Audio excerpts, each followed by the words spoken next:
I'm not the friend to come to for words of comfort or encouragement. But when it comes to weighing the costs of your actions, ask away.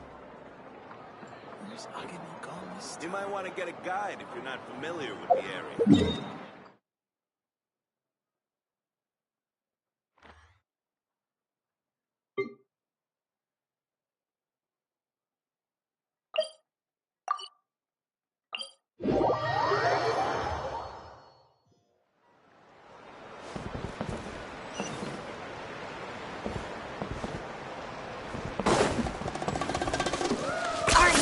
Running away?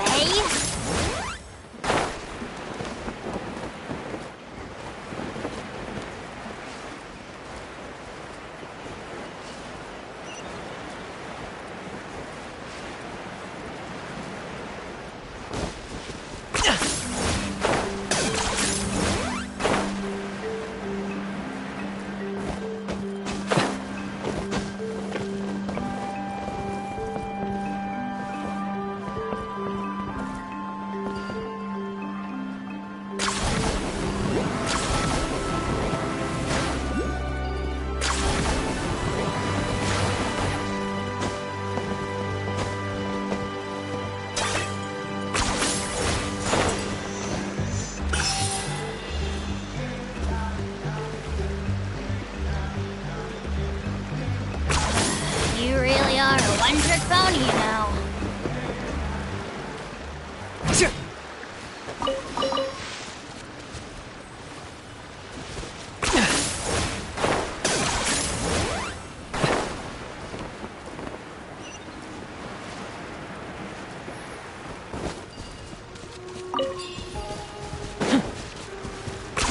10 points for agility.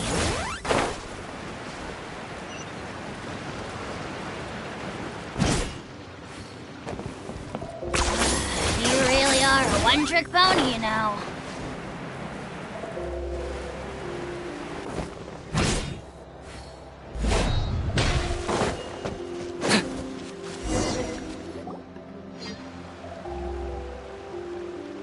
Hi, I'm Huni. Are you here to help find the baby Saurians? And I'm Toba.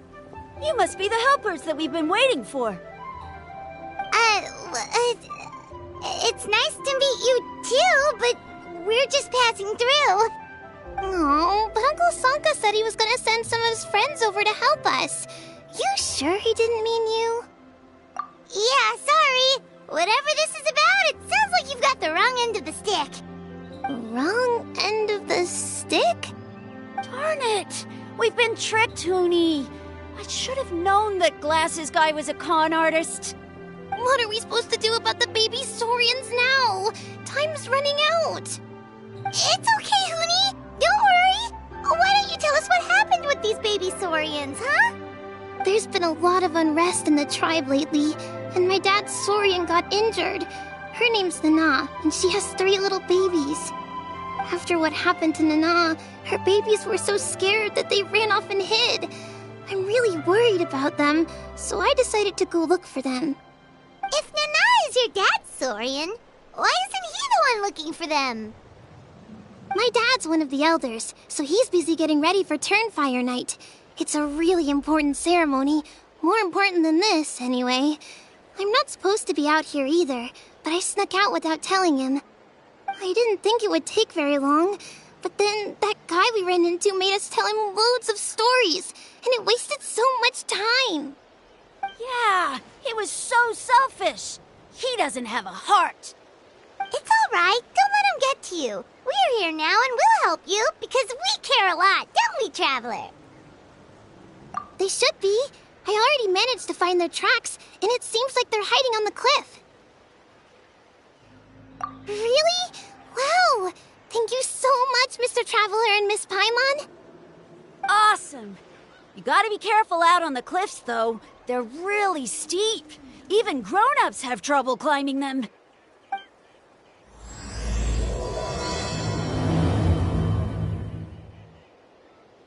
Goody said the baby Saurians are on the cliff, so let's find a way up.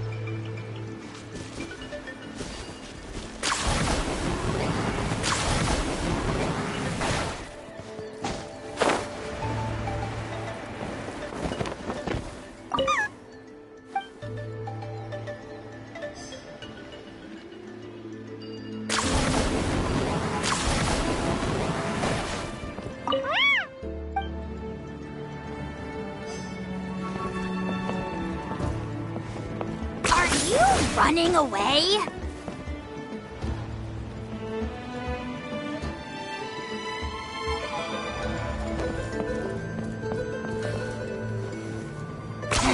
Ten points for agility.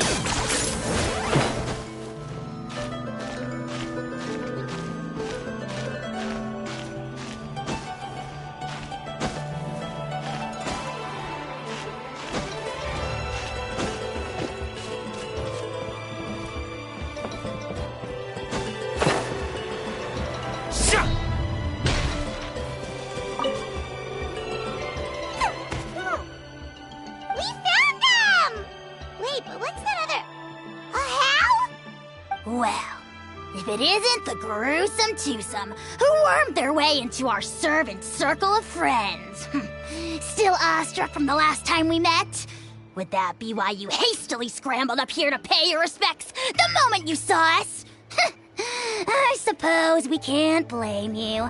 Such is the spell that our majesty casts on our minions. Very well. You heathens leave us no choice.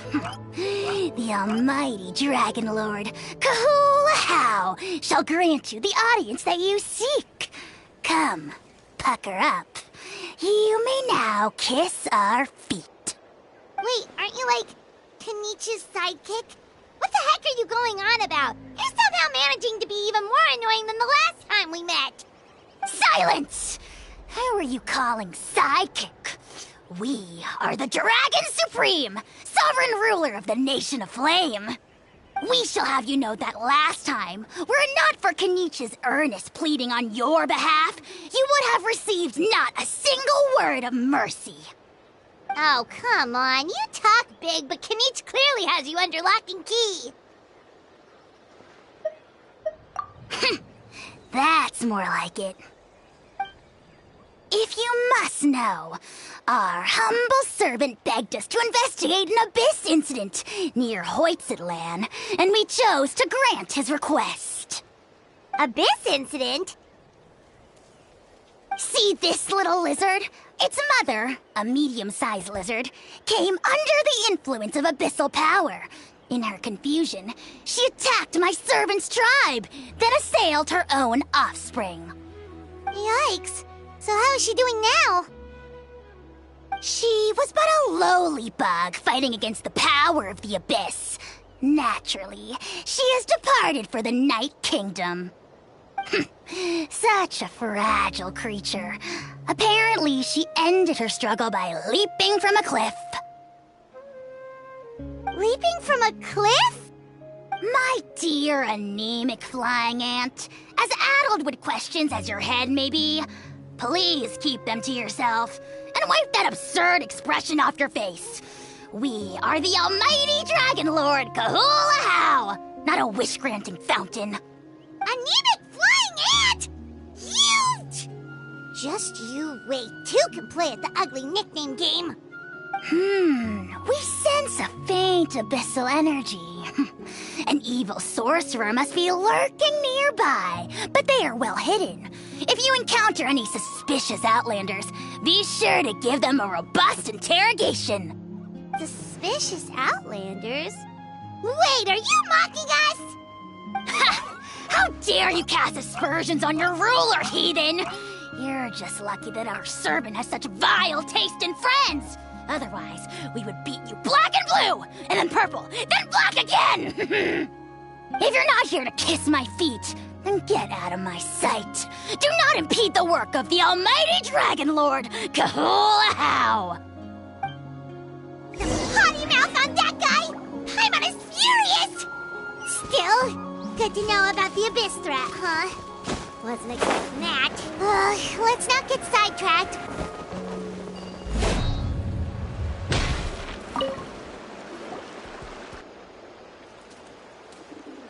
Wow, you're back already? That was so fast. I'm so glad that the babies are all right. Thank you both so much. Now we can finally go home and stop worrying about them. You're welcome. Piece of cake. You're not from Natlan, right? Because your clothes look different than ours. Oh. Hey, you must be tired after all that climbing. you should come take a rest at my house. Yeah, please come. I promise you'll get a big Scions of the Canopy welcome. We love having guests, and you're really nice people. Not like Glasses Guy. By the sound of it, Glasses Guy wasn't from Natlan either, right? Uh-huh. Well, his clothes sure weren't.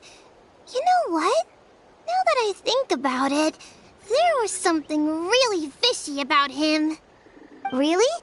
Maybe he was the suspicious outlander that Ahau mentioned. Sure, if you're interested. Oh, let me think. How did the conversation go again? Oh, please, mister. I've told you so many stories already. When are you gonna help me find the baby Saurians? Just one more story. One more, I swear.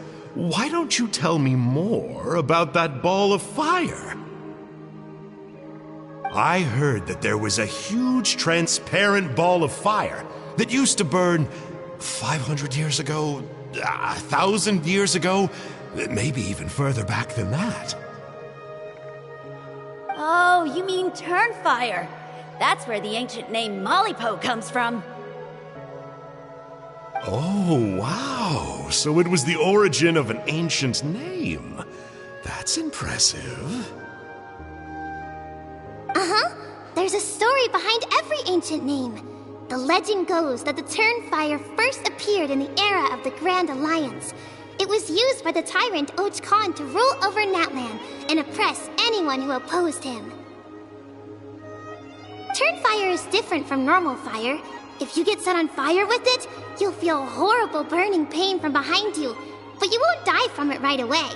And whatever you do, you mustn't turn back to look at it. Why? What happens if you turn back? As soon as you turn around, poof! You get burned to a crisp. Well, good golly gee. I mean, it's one thing to singe someone's clothes, but burning people alive? That is a big no-no in my book. Right? How nasty is it to burn someone from behind and not even let them turn around to look? Och Khan really was an evil tyrant. Yes, shocking behavior. Now, let me guess. Eventually, a valiant hero came to save the day? That's usually how these stories go.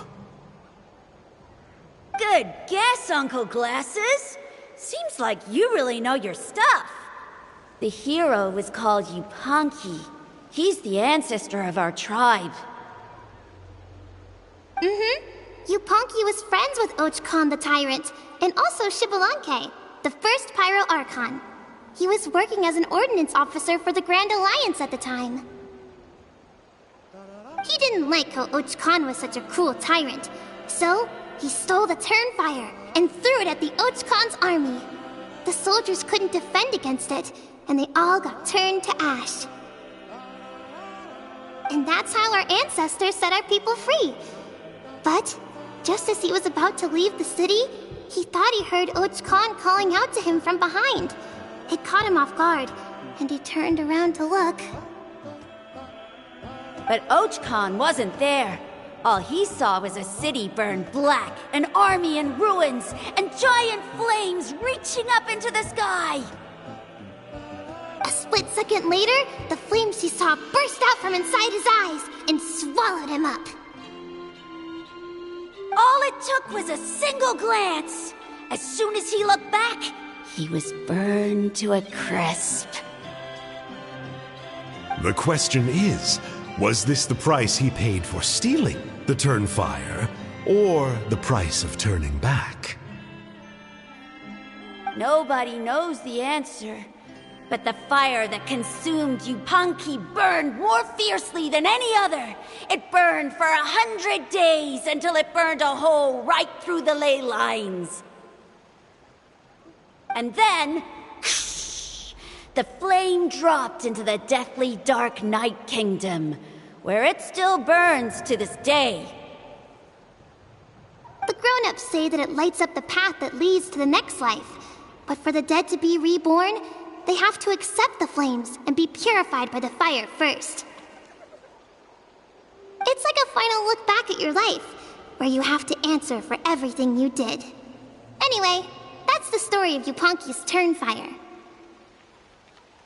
Ah, a fine parable indeed. So, is it true?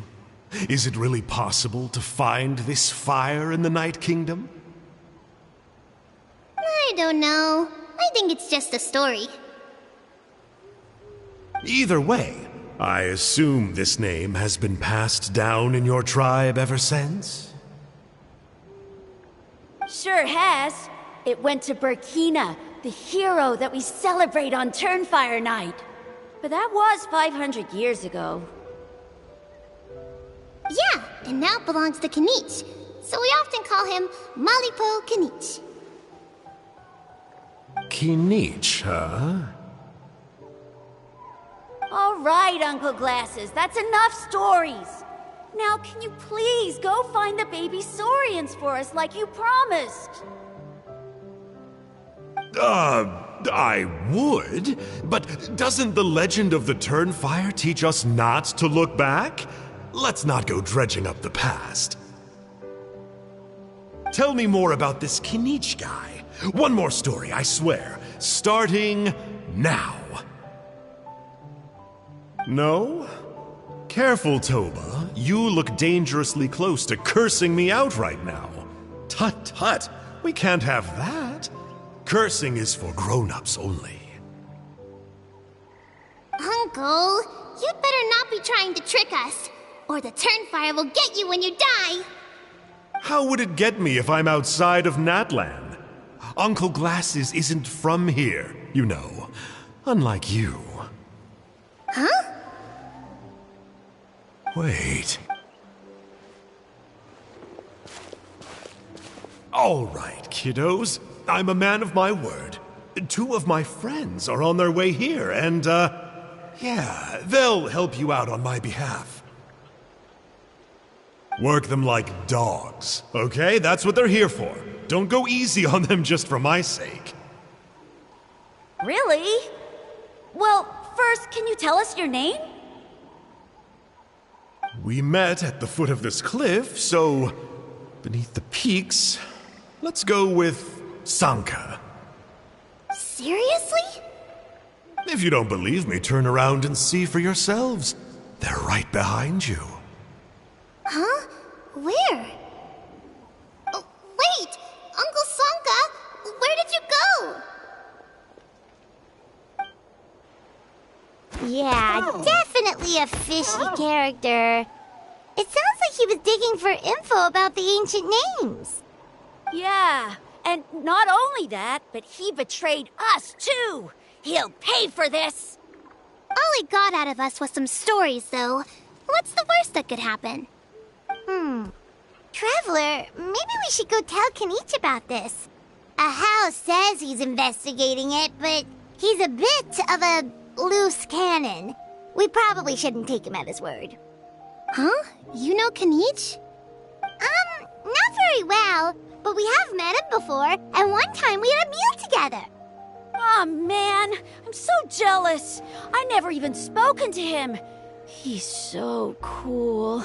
He's the Saurian hunter, and he has a really awesome ancient name. Me neither. I don't think my dad really likes him, though. He always tells me to stay away from him. Probably because of that little creep he always hangs out with. He's nasty, and he's so full of himself. Oh, the creep who calls himself Kahul Ahau? Yeah, we've had the pleasure of meeting him too. He sure loves pushing people's buttons. Exactly. I don't know why Kinich partnered up with him. Why didn't he pick me instead? Uh-oh. Huni, look how late it is. We've been out way too long. We better get home now or we'll get yelled at. Oh, yikes. You're right. Okay, well, this path here leads to our settlement. If you decide to visit, remember to come to my house. If there's anything you need, my dad can help get it for you. Hope to see you soon. We gotta run. Bye for now.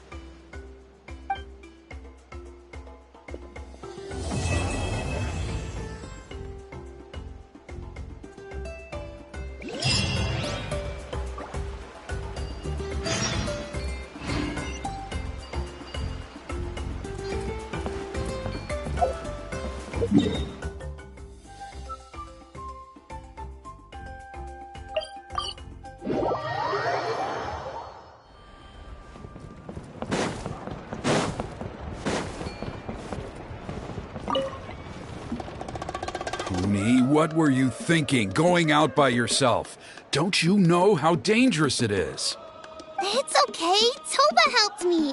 And we met some kind strangers who helped us. And Kind strangers? What made you so sure they were so kind, huh? Oh, I suppose they had kind stranger written on their foreheads? yeah, actually, they did. In big, bold letters. Don't talk back to me. The Mountain King problem still hasn't been solved. What would I do if I lost you too? No dinner for you tonight. They were good people, Dad. Dinner or no dinner. Hello again, Huni. It's Miss Paimon and Mr. Traveler. Dad, it's them. They're the ones who helped me. And I promised we'd take care of them if they came to visit. Oh, so you're the kind strangers. Well, I'm Trinidad. Apparently, you helped my daughter today, so if there's anything you need, just ask. As an elder of the Scions of the Canopy, I've got some influence around here. Now, I trust that you're sensible people who know better than to take advantage of their host's generosity. Yep, just helping a neighbor.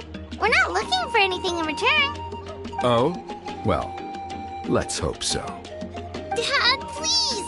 They're not bad people. They've eaten at the same table with Kinich before. Be nice to them. Kinich! Wait! I heard that two mysterious travelers from afar showed up at the Stadium of the Sacred Flame. Are they you? And Paimon's the other. I do apologize. A lot's been going on in our tribe lately, and I suppose the pressure must be getting to me. I can't believe I was so rude to you. I feel ashamed. We got off on the wrong foot. Can we, start over? Oh, now we're talking. Seriously, though, don't worry about it. Already forgotten. We're just happy to see Huni got home safe and sound. Oh, you just arrived, I take it, and it would be my honor to give you a hero's welcome tonight. Careful now. That's quite an about-face. We've heard that kind of thing can lead to spontaneous combustion around these parts. My dear traveler, you are very perceptive indeed. Go inside now, Huni. Dad's got some important business to discuss. Okay. Look after Mr. Traveler and Miss Paimon. They're very special guests. Well, we'll hear you out, but we can't make any promises that we'll be able to help. Well, this is a matter of utmost importance. Please, allow me to explain. For many years, our tribe has celebrated the Turnfire Night. It is a traditional ceremony among the Scions of the Canopy in which we remember our ancestor, Burkina, and his companion, Kangamato, the Mountain King. Burkina was a hero who bore the ancient name Malipo, and Kangamato was a powerful Yumkasor warrior. Together, they fought against the Abyss. They were victorious, but it came at a great cost. Burkina paid with his life. The Mountain King survived, but was contaminated by the Abyss, and he remains in hibernation to this day. Normally, Yumkasors never live longer than a century. It is possible that the Abyssal Power is responsible for his unnaturally long lifespan. Oh, that's right. The Mountain King is a living symbol of our glory, but even this glory comes at a price. The Abyssal Power inside him is highly sensitive, and when it is disturbed, he awakens and flies into a blind rage, attacking anything that moves. So, besides the ceremony, another important part of Turnfire Night each year is cleansing the abyssal power inside the Mountain King so that he will remain sound asleep. However, Abyss-related incidents have been on the rise in that land lately, as I'm sure you're both aware. As a result, it has become increasingly difficult to keep the Mountain King in hibernation. Only 5 months have passed since the last Turnfire night, and he's already showing signs of instability. Has he woken up again? He has. We managed to contain the situation by performing a makeshift ceremony right away, but it was a close call. He could reawaken at any moment. Also, he attacked and wounded my companion, Nana, during the ceremony. She became contaminated by the Abyss as a result, and... We heard. Such a tragedy. We're really sorry for your loss. Yes, and Nana wasn't the first. Anyway, right now we're preparing for an exceptional Turnfire Night ceremony, and we need to find a suitable flame bearer. From what I've heard about your adventures, I believe you would be perfect for the role. Of course. Plus, he's a bona fide hero who inherited the Malipo name. Oh, you mean Kinich? Yes, he's the one. A hero, worth his weight in gold. And unfortunately for us, he's all too aware of that. No prizes for guessing what he said when I asked him to host a Turnfire night outside of the annual schedule. An exceptional ceremony? Oh, I'll have to charge an exceptional price. I swear, no other concept exists in that boy's brain. I'm not the one to usually talk about people behind their backs, but I'm convinced the Wyab got hit on the head and took a wrong turn the day it chose to give that ancient name to him. I mean, have you ever heard of a hero whose mantra is, "What's your asking price?" Oh, and don't get me started on that insufferable Ahau he hangs around with. Thinks he's God's gift to mankind. Pompous fool. Yeah, Paimon has to agree on that last part. Anyway, the fact is, the ceremony can just as easily be done without him as long as we can find someone else. And besides, you two seem like much better candidates. So, what do you think? Well, you'll gain the respect and friendship of the Scions of the Canopy. Something no amount of Mora can buy. Wonderful! I can't thank you enough. Huni was right about you. You have kindness in your hearts. Come with me to the other side of the mountain. I'll bring you up to speed on each step of the ceremony. As experienced warriors, I'm sure you'll pick it up in no time.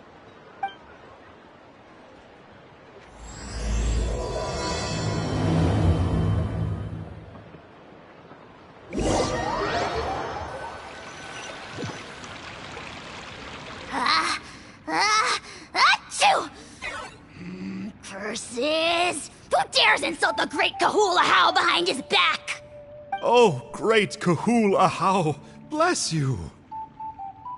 Shut your filthy mouth, worm of the abyss! Your putrid words defile the air we breathe. You make the almighty Dragon Lord, Kahul Ahau, sick to the stomach!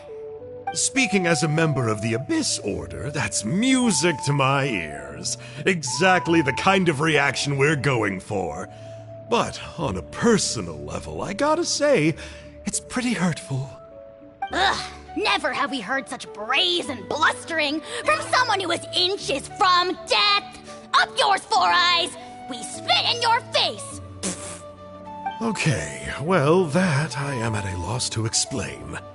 How do I manage to stay so chirpy and cheerful? I can only guess it's some kind of powerful magic. But I digress. Mr. Kinich, I admit it, you, sir, are a legendary hunter. Still, the only reason you caught me is that I was reluctant to run away. You see, I'm very interested in the lore of your tribe. Kay?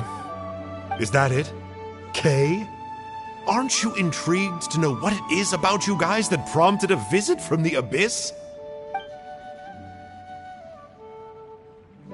It's the extreme sports! The other day, I narrowly avoided getting hit by a very brave soul who just leaped off a cliff. I think you call it bungee jumping? Anyway, I was very impressed. That is what I call embracing the spirit of adventure. Look, I even did a painting inspired by the bravery and freedom of the scions of the canopy. You scum-sucking swine! I swear, if you go bungee jumping, it'll be without a rope! Head first off the tallest cliff, with a band of hunters on your tail, and nowhere left to run, and a bottomless cesspit waiting for you on the ground. You say that, but I get the sense that Mr. Kinich isn't planning to take my life right now. On top of that, I'm tired of spying on you from afar. So why don't we just negotiate a comfortable operating distance that works for both of us? I've heard that the most important thing in human relationships is to respect each other's boundaries. What do you say, Mr. Kinich? Or you could tell me what it is you're really after. What? And then I'll name my price.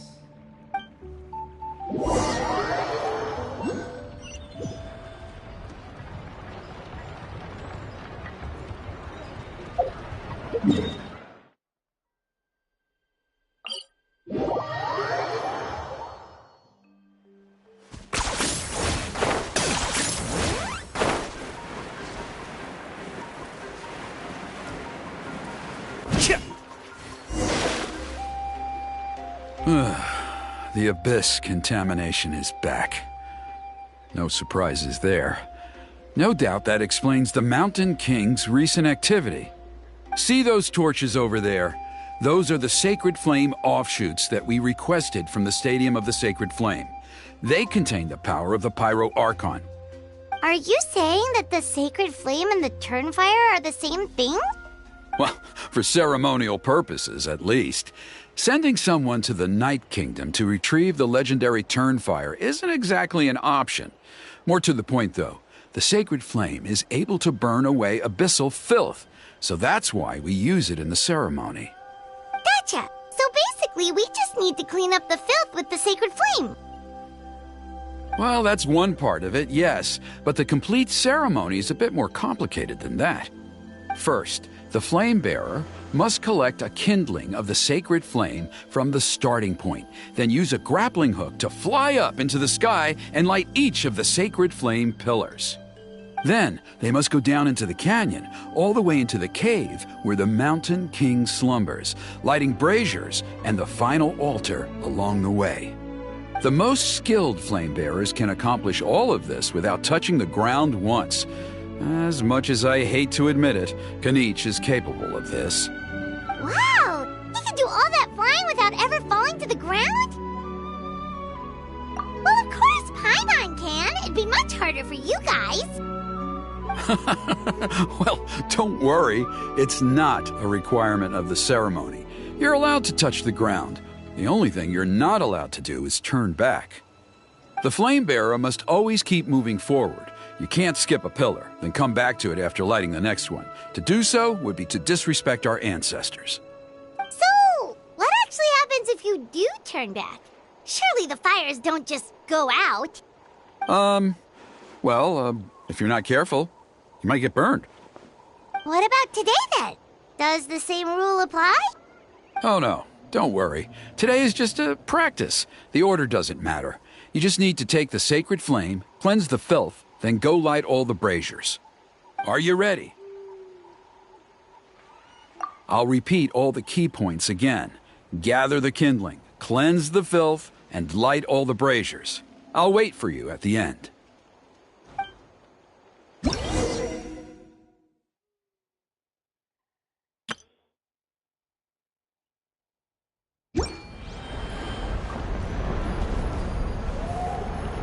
Alright, let's use this kindling to complete our mission.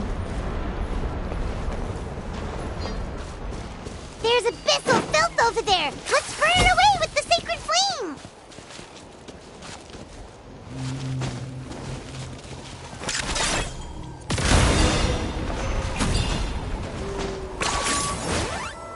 Is this really necessary?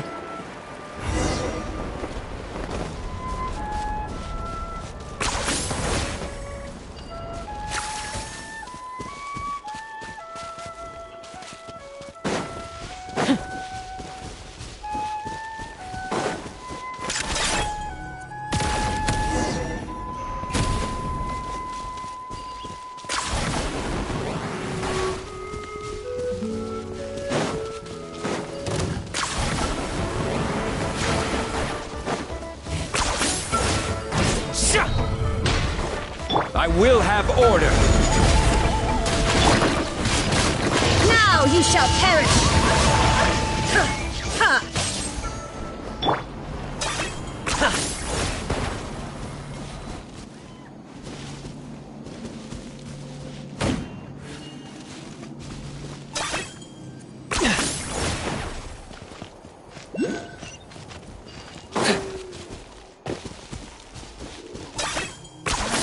You really are a one-trick pony, you know.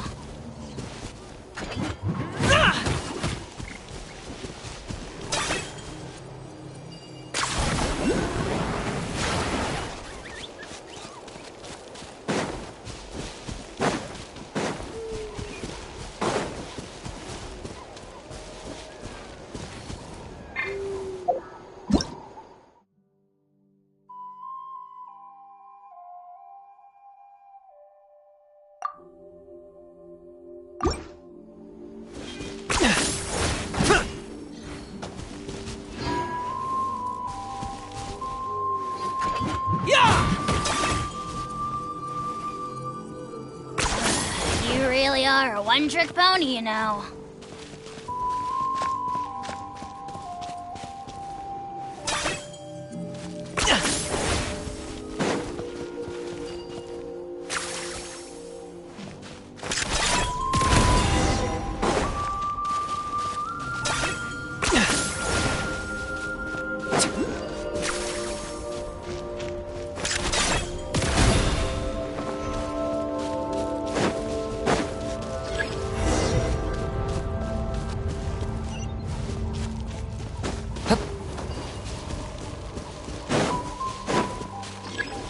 Should be all the braziers. Let's regroup with Trinidad.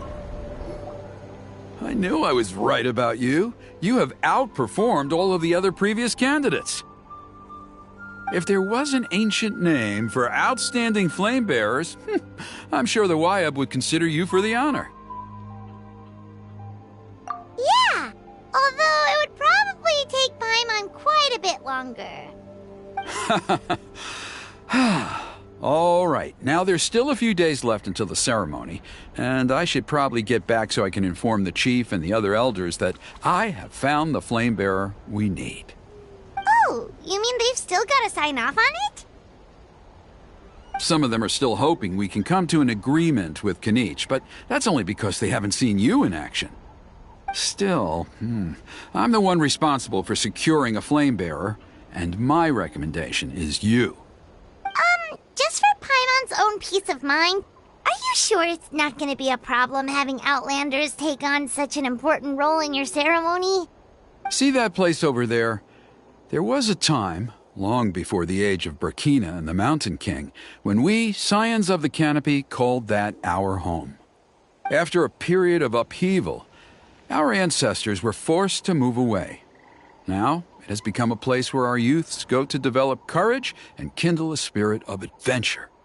If we fail to keep the threat posed by the Mountain King at bay, it might not be long before we have to move again and find a new home.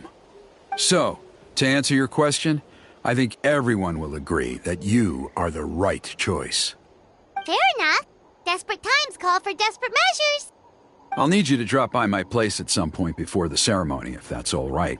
There are still a few final details that we need to discuss. Okay, see you later then. You have my gratitude. We've helped out with a lot of other local festivals before, but this one feels a little different. Anyway, let's take a break before heading back to Trinidad's place.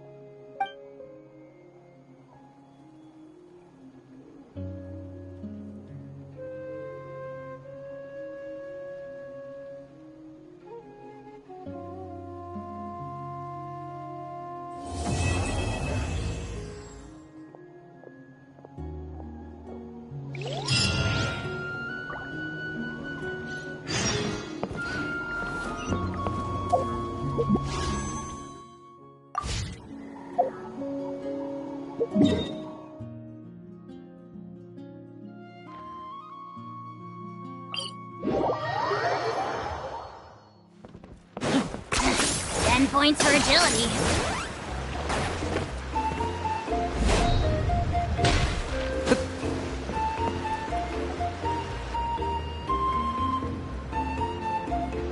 traveler. Paimon. Kinich! Fancy meeting you here. We've actually been looking for you. I'll get straight to the point. I hear you accepted a proposal from Elder Trinidad. Oh, the, Turnfire Knight, you mean. You were still his first choice. It's just... Oh, jeez. It's not what it looks like, promise. Chill, it's cool. I only mention it because there's something you should know. And I suspect Elder Trinidad hasn't been completely forthcoming with you. His true intention is to resolve the Mountain King problem once and for all. Once and for all?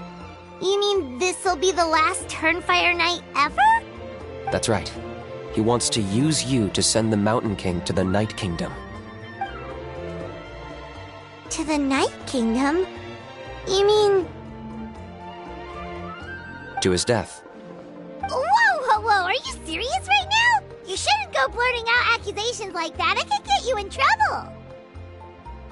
Too blunt? Okay. I'll phrase it more gently. There is potentially a possibility that Elder Trinidad may be hoping that during the course of the ceremony, you kill the Mountain King dead. But that's ridiculous! He told us the Mountain King is a living symbol of your tribe's glory! And that glory comes at a price. Oh, that's right. The Mountain King is a living symbol of our glory, but even this glory comes at a price. Ah, yes, and Nana wasn't the first.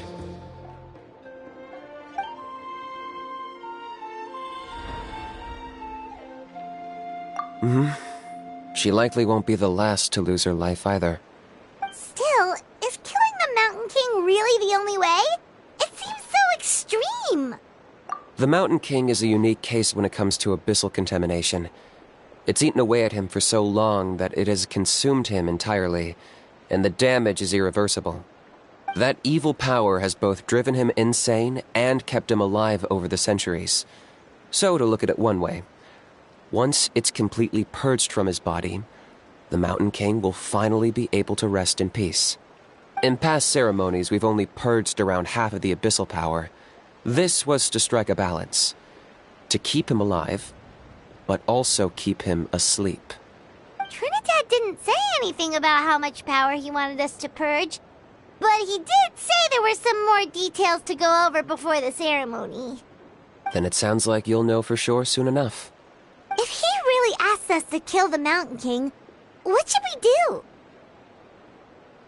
I know this must come as quite a shock, so I suggest you act like you didn't hear anything for now. But would you have time to visit the chief after your meeting with Elder Trinidad? I'd like to make a deal with you. What kind of deal? One that comes at a very reasonable price. I'm sure you have plenty of other questions, but we can talk more later. Good. See you soon.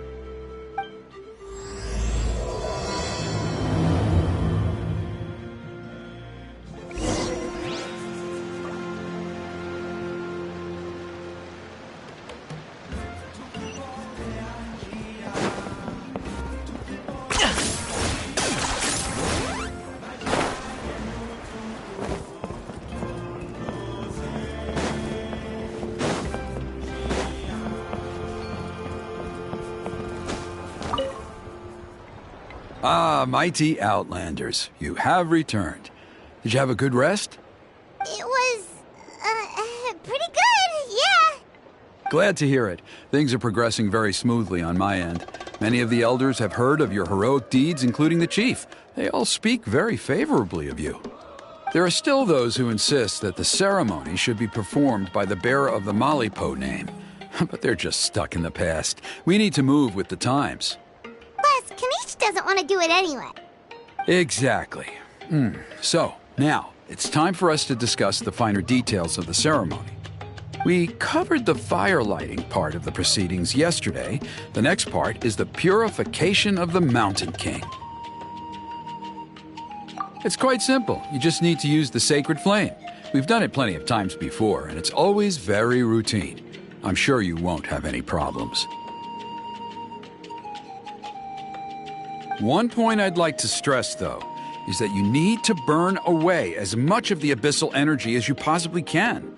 The more we dispel, the longer the Mountain King will remain asleep. Asleep, huh? Precisely. In previous years, the Flame Bearer has often been unable to dispel a sufficient amount of abyssal energy. That's the only reason why we have to perform the ceremony on a regular basis. But I understand that you have a lot of experience fighting against the Abyss, and you seem to wield the sacred flame quite effortlessly yesterday. With your help, I'm optimistic this time we can dispel all the remaining abyssal energy from the Mountain King's body, freeing us from this ever-looming threat for many years to come. Traveler? So this doesn't faze you at all, huh? You clearly have a lot of confidence in yourself. That's all you really need to know. The ceremony's in 3 days. I'll come and fetch you when we're ready. In the meantime, feel free to take a look around our settlement. It would mean a lot to the elders if you got to know some of our people. And if you wouldn't mind helping them out with a few errands here and there, that would be even better. So now we have extra errands to run? Maybe we should add a little extra to the price. Just a humble suggestion, that's all. It will help you gain the respect of our people, and as a mighty hero, I truly believe that I'll be sticking around for the next few days. So if you have any questions, you know where to find me. Seems like Kinich was right. We should go meet up with him right away.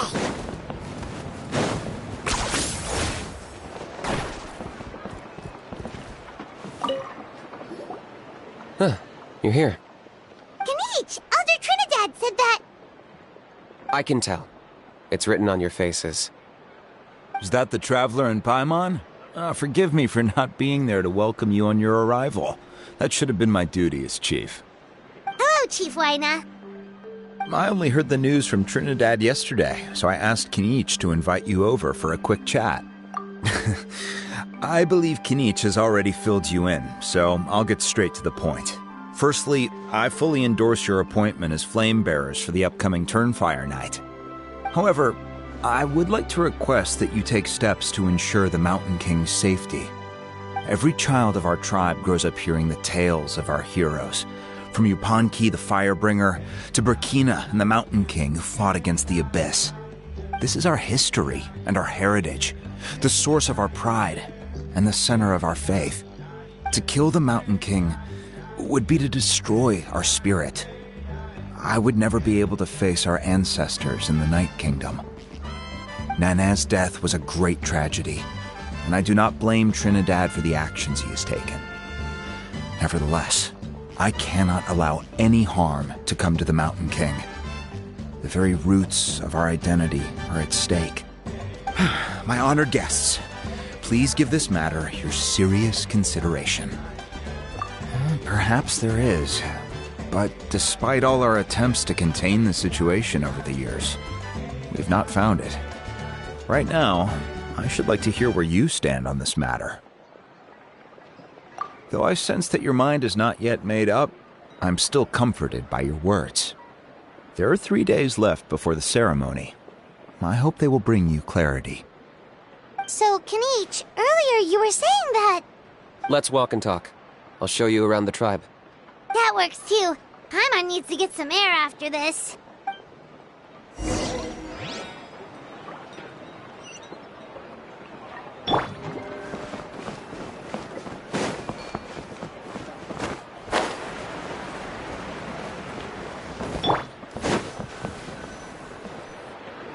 Kinich, Paimon finally understands why you turned Trinidad down.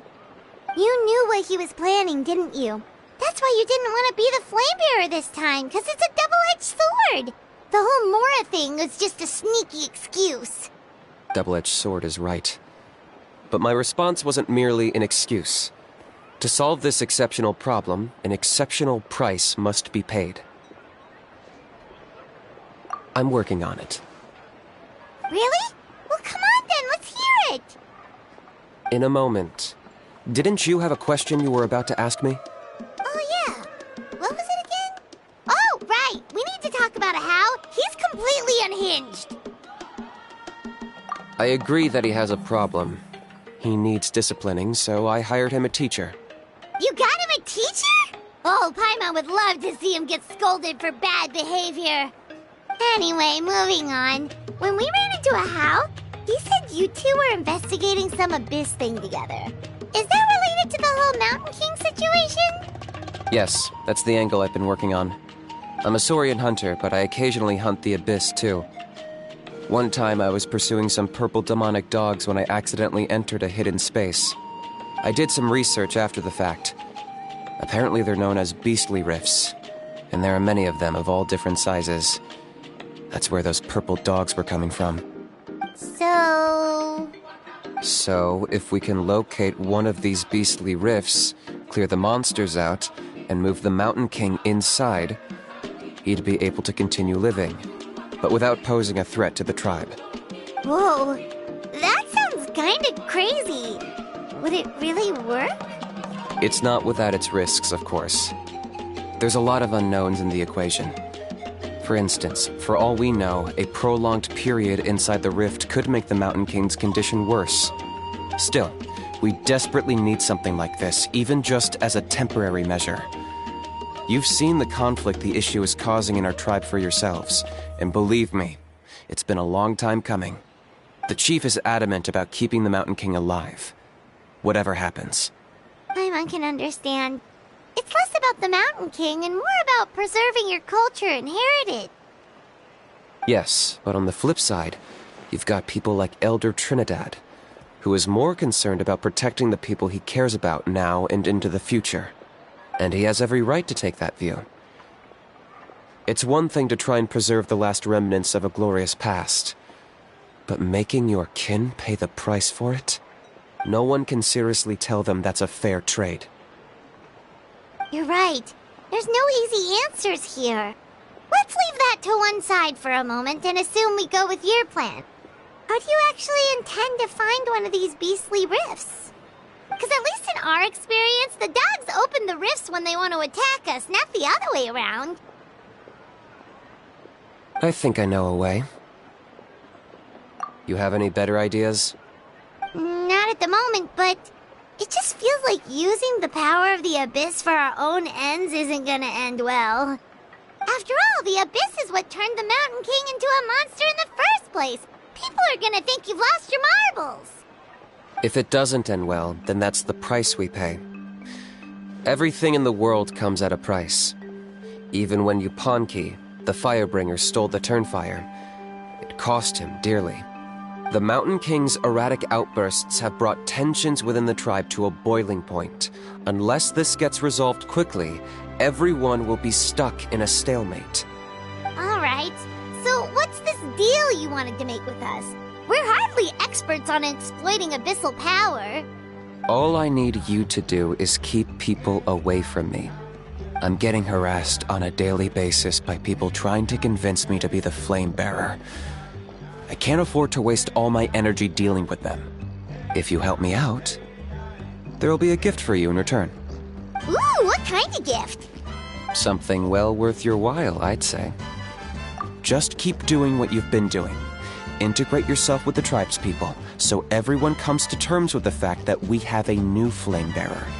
That way, I won't have an endless stream of people coming to beg me to join the ceremony, and I can focus on finding a way to summon the beastly rift.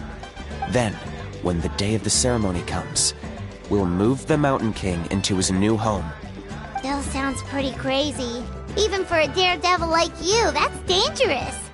And even if it works, what if neither Chief Lina nor Elder Trinidad are happy with it? Have you thought about what you'd do then? At least the two of them would finally be on the same side of the issue, leaving only me on the opposing side. The tribe needs leaders like them far more than a Saurian hunter for hire like me. Can I take that to mean that we have a deal? For sure. And who knows, maybe we'll come up with an even better solution to all of this in the next couple of days. Great. Well, for the next couple of days, please spend some time among the tribe and lend a hand wherever you can. I'm sure everyone will be swept off their feet when they meet our new flame bearer. Good luck to us both.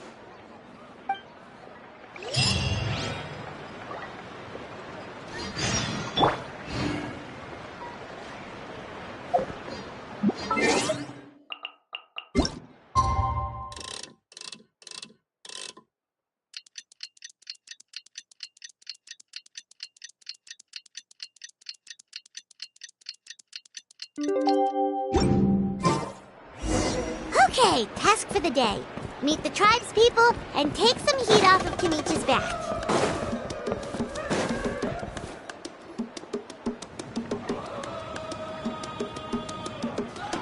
Pony, how can you call the Mountain King a monster?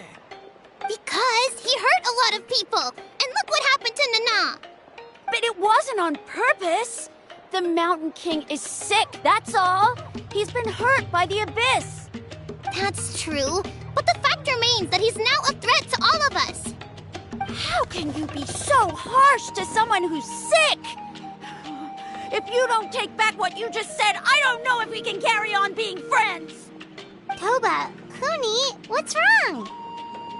Pony's saying nasty things about the Mountain King. It's not right. He's our hero. Once upon a time, maybe, but not anymore. Yesterday, maybe, but not anymore. Toba? Fine. I guess my dad is right. Things change, and you just have to accept it and move forward. As of today, our friendship is over. There's no going back. Oh, come on, cut it out, you two. We have some great news to tell you. The Traveler is gonna be the flame bearer for the next Turnfire Night. He's gonna do a beautiful ceremony and cure the Mountain King's illness for good. What? Really? So that's what my dad wanted to talk to you about? To be fair, from what we saw the other day, you are pretty good at climbing cliffs. Probably just as good as Kinich. Wait, speaking of Kinich, where even is that guy? Oh yeah, good question. Is he not coming to the ceremony anymore? We can get him to come, but if he catches you two fighting again, he won't be happy. He'll be sure to give you both a piece of his mind. No, we can't let that happen. I've never even spoken to him before. I can't afford to make such a bad first impression. I didn't mean to argue with Toba. All I said was that the Mountain King has done some pretty bad things. He was the one who turned it into a fight. Yeah, if you weren't friends, there's no way Toba would have come to look for the baby Saurians with you. All right. Well, because it's the Traveler and Paimon and Kinich, I'm sorry, Toba. I'm sorry for all the mean things I said about the Mountain King. Dad just really misses Nana, and I was really upset that she's gone, too. Huh? Oh. I shouldn't have spoken to you the way I did either. It wasn't very nice of me. For the Traveler and Paimon, Kinich, and for Nana. I'm sorry too, Huni. That's more like it. Now you're best friends again. Guess so. Toba, if I ever say something mean about the Mountain King in the future, I'll make sure I say it to someone else, and not you. I'd better go buy some colored cloth for my dad now. He needs it for Turnfire Night. Let's play again some other time. See you, Toba. See you, Traveler and Paimon. Okay. I'll head home as well then. See you next time.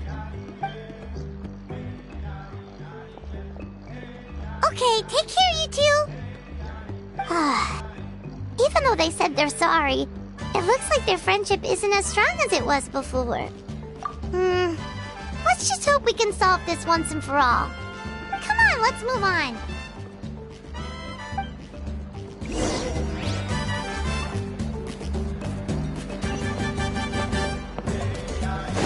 Huh? What's going on over there? Let's take a look.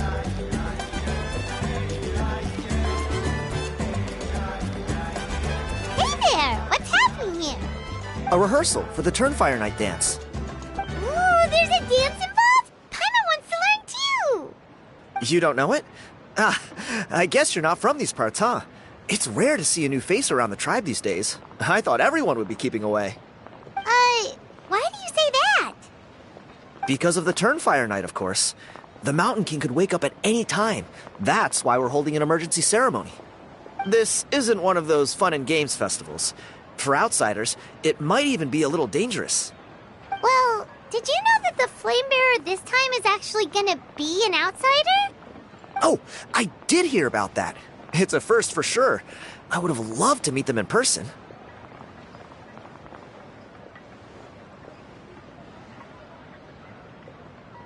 What? Oh! It's funny.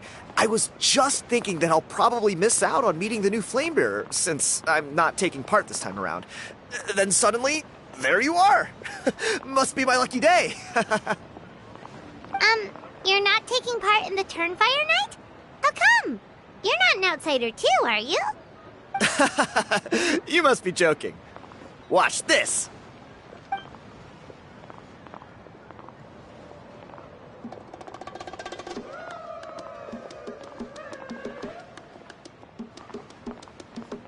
Not bad, right? Yeah, I'm considered one of the better looking guys who dances beneath the pillars of the sacred flame. Been doing it a few years. Always gets the ladies out to watch. Oh, very impressive. So why'd you quit? Well, I feel like the whole Mountain King situation is getting more and more precarious. It's just not safe here anymore. One of our elders' Saurian companions even lost her life not long ago. The question is, what are we going to do about this in the long term? But our leaders don't have any answers for us. They're probably too busy fighting about it amongst themselves. The way things are going, it's only a matter of time before it gets violent. So I figured, you know what? Now's as good a time as any to get away for a little while. Go do some exploring. You look a little disappointed. Disappointed? Nah. It's a great opportunity to go see the world. As every male scion of the canopy knows, wherever you are and wherever you go, the only way is forwards. We take pride in that. I won't forget my roots. I managed to get in touch with the Saurian Relics Association. They gave me a simple test. Find a decent quality relic, and they'll make me a member. What's the Saurian Relics Association? You've never heard of it? It's a group of amateur history enthusiasts who do research on the ancient Saurian era. They're all about collecting relics and remnants from that age. Speaking of which, the guy who was Flamebearer before you, I've heard that his Saurian buddy comes from that time. A how? A how's a relic from an ancient Saurian civilization? Oh, yeah, him. So you know those two already, huh? Then do you know how they met? It was deep inside some mysterious ruin, and they signed a contract there. The association folks say that the kind of contract usually comes with a huge hidden cost. Really? That sounds ominous. Who knows? But if it's true, Kinich can probably handle it. He knows what he's doing with weighing up contracts and costs and stuff. I doubt he'd make a contract that doesn't benefit him. Strangely enough, I actually happened upon a strange mural a while back, and it looked to me like it was depicting a Saurian and a human involved in some kind of Saurian-era contract ritual. Oh, does that count as a relic then? You bet it does. I was all ready to go take a picture of it and use that as my entry ticket to the association. But after all the abyssal activity recently, I heard that area's been overrun by monsters. The best laid plans, huh? I'll just have to wait and see if things improve. Or... you look like you know your way around a fight. I don't suppose there's any chance you'd be able to help? If all you need to get is a picture, that should be pretty achievable, right? The Traveler deals with monsters all the time. It's a piece of cake. Wait, you're seriously gonna help me out? Come on, it's no big deal. Compared to some of the things we've been roped into before, this is nothing. Pyro Archon above, you two have hearts of gold, you know that? You're the kind of people who could dive into the Turnfire deep in the bowels of the Night Kingdom, and it wouldn't burn a single hair off your head. Of course it is. All right, come with me. I'll show you the way.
one-trick pony, you know.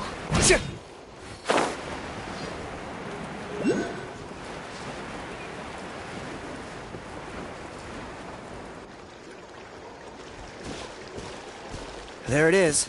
It's inside these ruins. As you can see, the place is crawling with monsters. Alrighty then. Stay back and take cover, Tiago. This could get dangerous. We'll take care of him. Great minds think alike. I'm not about to cramp your style.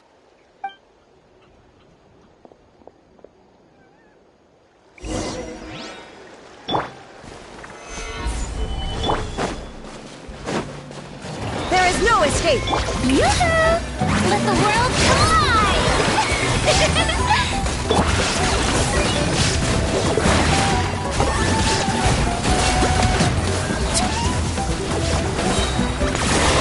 Oh, glory! Your soul! Inazuma shines eternal! Remove all obstacles!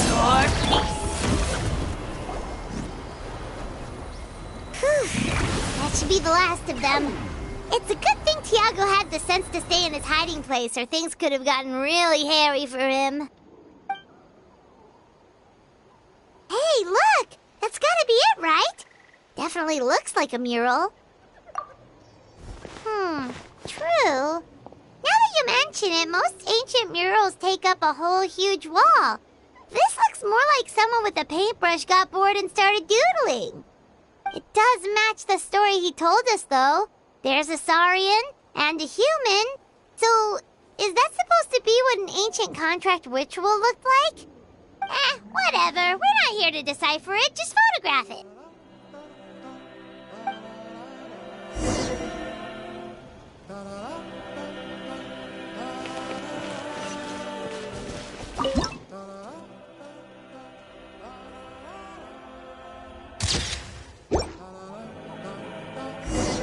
That's a wrap. Let's take it back to Tiago.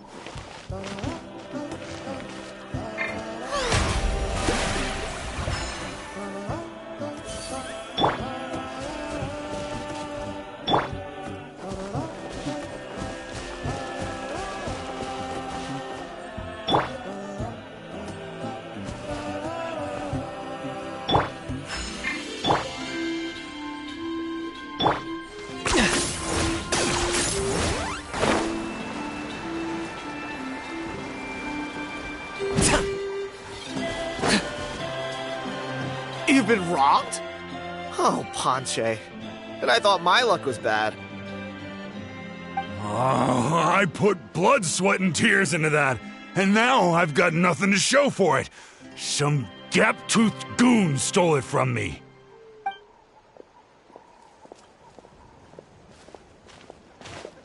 Tiago, is this the picture you were looking for? Let me take a look. Yep, that's the one. Pyro Archon above, you two are superhumans. Hey, Ponche, come and say hi to these guys.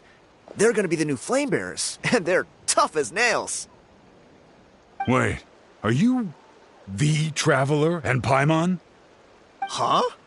You already know each other? I don't think so. My nephew Toba's been telling everyone about you. He says you're crazy strong, super friendly, that you helped him out, and that you're gonna be our flame bearers this Turnfire night. Oh, so you're Toba's uncle. Great to meet you, sir. Sounds like we managed to make a bit of a name for ourselves. Toba's not wrong, my friend. These two are honestly some of the nicest, most genuine people I've ever met. Everyone speaks incredibly highly of them. Seriously. If you're comfortable telling them about what happened, I guarantee you they'll sort it out in no time. Really? All I want is to get the fruits of my labor back. Allow me to explain. Ponche is a well-known scholar within our tribe, author of the widely acclaimed book, Yupanqui's Turnfire. Unfortunately, the book was stolen by a treasure hoarder a few hours ago. I spent years of my life researching that book. I visited every last ruin, interviewed every descendant of every hero in our history. On the word Malipo alone, I covered at least 5 different interpretations of the meaning based on accounts from different villages. It was an unparalleled masterpiece. And now it's all gone. That little goon ambushed me during my morning walk. He snatched all of my belongings, including my entire manuscript. That book was everything to him. It's like they robbed him of his soul when they took it. Look at him. Lost and listless. He's a shell of the man he was. Dear honored guests of our clan, I am but a helpless old student. If only for Toba and Tiago's sake, please help me, I beg of you. See what I mean, Ponche? Now you've run into these two, your luck's about to change, big time. I don't know if he's still there, but come on, I'll take you.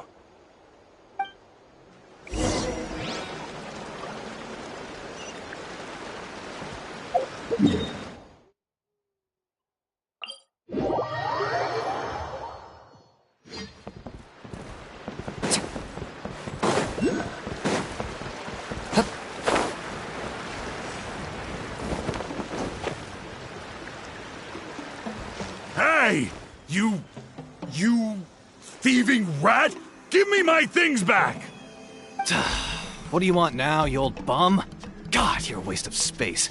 Prepare to get shoved butt first into a tree hollow. Oh, what's this? Brought a little bodyguard with you, huh? All right, let's see what you've got. What's this? Eat dirt, suckers!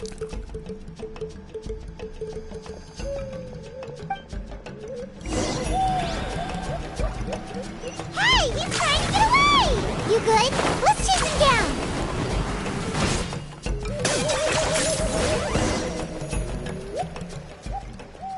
Stop, please!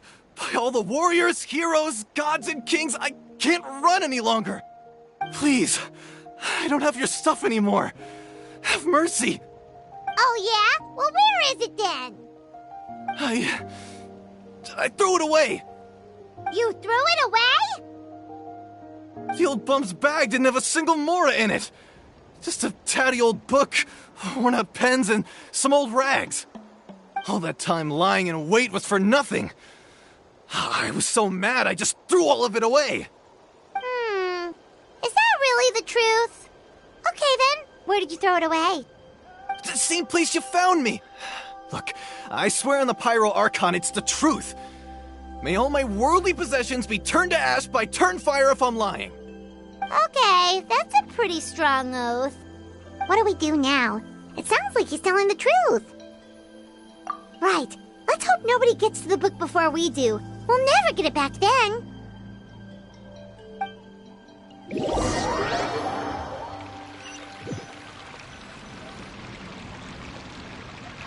Although the Turnfire is a heroic symbol in Hoytzatlan, it always comes with the more ominous implication of eventual tragedy. This holds true for all bearers of this ancient name in recorded history. Each one of them died of non-natural causes, as if the specter of the Turnfire was always lurking in the background. This appears to suggest the existence of some higher power that is always watching the name-bearer, examining their actions, and eventually demanding payment in return. None can escape this payment, unless, perhaps, they could honestly swear by Turnfire to never make a single mistake in their entire life. Yupanki's Turnfire. What an incredible work on ancient name philology. I can't believe it was just lying there for me to take. Let me see, the author is Ponche. Nice. A gentleman and a scholar. Silence, book muncher. The great Kahulahau will suffer your droning voice no longer. Do you truly find no joy at all in perusing such rich historical records? Joy? What joy is there in this pointless drivel?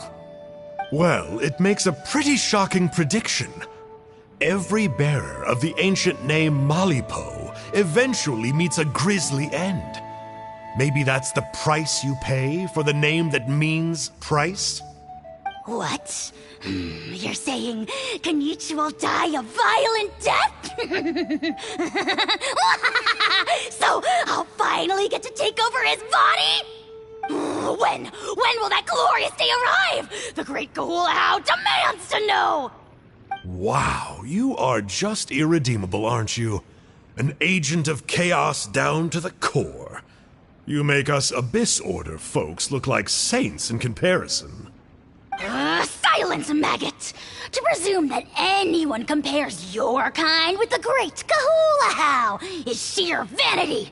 And if that day ever comes, oh, your doom will soon follow.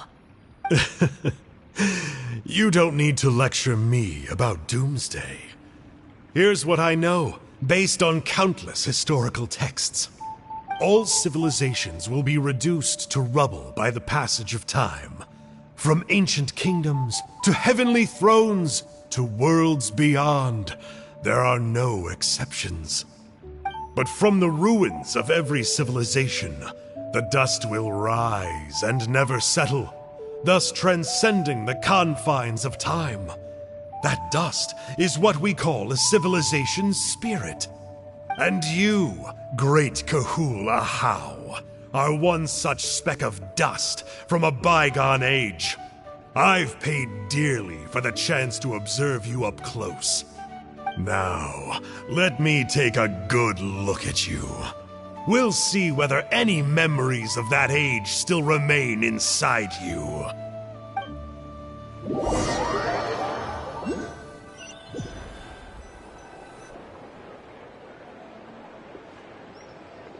We're so sorry, Mr. Ponche, but we couldn't find your manuscript anywhere. Does that mean all of my hard work was for nothing? You gotta stay positive, Ponche. You might have lost the book, but the brains behind it are still intact. Surely you remember the main points at least? The whole reason I worked so hard to get it finished before the Turnfire Night is because I hoped that maybe it might help us find a way through these trying times. But now, well, not exactly. But I thought my research might at least be a starting point. Oh, really? So what did you find out in your research? I think the key to all of this lies in the power of Malipo. Ponche, you know as well as anyone that ancient names don't hold any real power. Symbolic power doesn't count. You're right, but Malipo may be a special case. Given that it first arose in the era of the first Pyro Archon, it might contain remnants of Shibalanke's power. Yeah, I remember that story. My grandpa told it to me when I was a little kid. Maybe you're the special case. Most kids stop believing in that stuff by your age. I'm not talking about childhood superstitions here. There is evidence. Like what? Like the fact that the Mountain King is still alive. Everyone attributes that to the power of the Abyss. But there's more to it than that. The key factor is that Burkina summoned the power of Malipo at the cost of his own life. If you don't believe me, then answer me this. How many other creatures can you think of who lived longer, not shorter, after being contaminated by the Abyss? Traveler, different situation but similar idea. Doesn't this remind you of the hilly... So, I came to the conclusion that Malipo must refer to some mysterious ritual involving a tit-for-tat exchange. It began with the first Pyro Archon, fell with the Grand Alliance, then was buried in the Night Kingdom. And now, it awaits the call of its new bearer. Hey. Sorry to interrupt, Ponche, but you seem to be getting a little overexcited. I'm sorry. I was originally planning on presenting my findings to Kinich. I'd hoped he would be attending the upcoming ceremony. Sounds to me like you dreamed up one fanciful theory to support another. Kinich, what are you doing here? I more or less finished what I was doing, so I came to have a quick catch-up. Now a good time? Kinich! I'm onto something. I haven't worked out all the details, but you have to attend the Turnfire Night. Ponche here has done a lot of research on the history of the Turnfire, and thinks he might have found a way for you to solve the problem. I'll be there, Ponche. Let's go.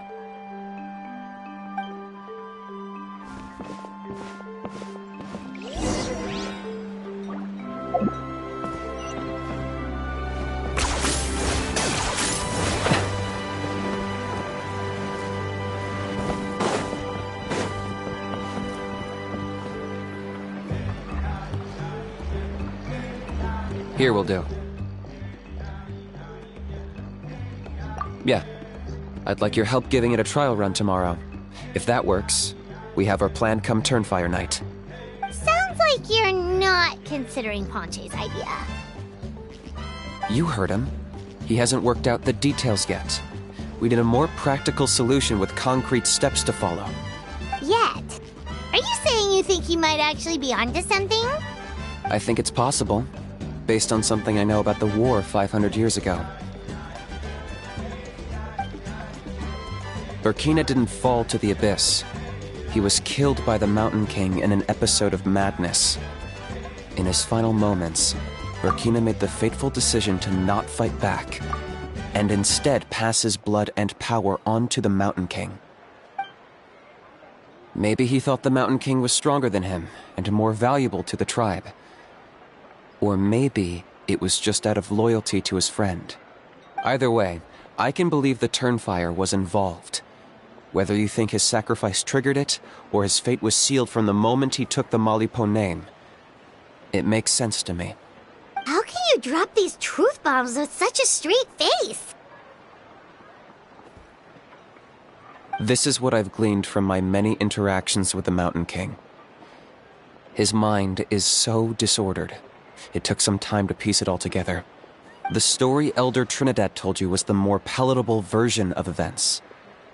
The truth is even darker. The Mountain King's mind isn't just disordered. He is suffering and feels great shame. I believe he wants to be put out of his misery. What? Then what should we do? Should we grant him his wish? Of course not. We should help him move to a new home. It's the only practical solution. The Mountain King is a hero to my tribe. An object of worship, even. Ending his life would be like desecrating a statue. Still, he's been the cause of multiple disasters, and we can't afford to have any more. Ugh. Practical solutions hurt Paimon's brain. Can we follow our hearts next time? Then let's break for the day. I've already found a suitable venue for tomorrow.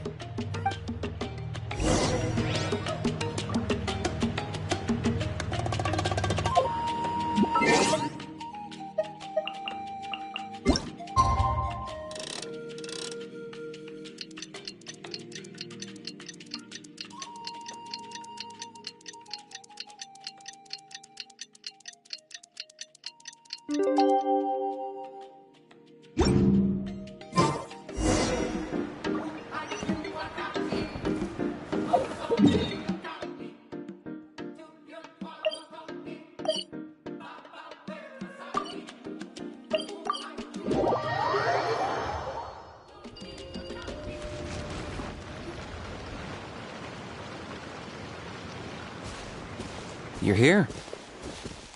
Very punctual. Oh, so the gruesome twosome come crawling back. Here to make amends after the gross irreverence you displayed last time? Very well. The almighty Dragon Lord Kahula shall grant you the audience that you seek. Now pucker up and kiss our feet.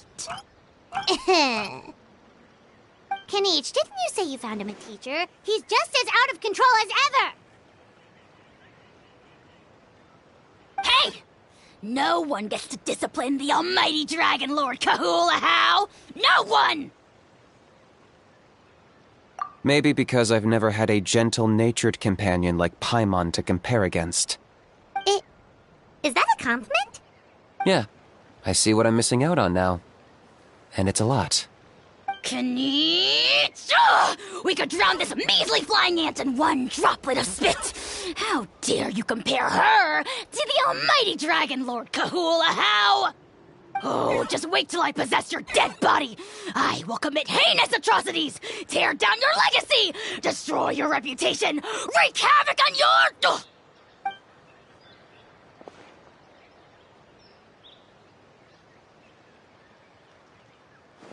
Traveler, Paimon, let's get down to business.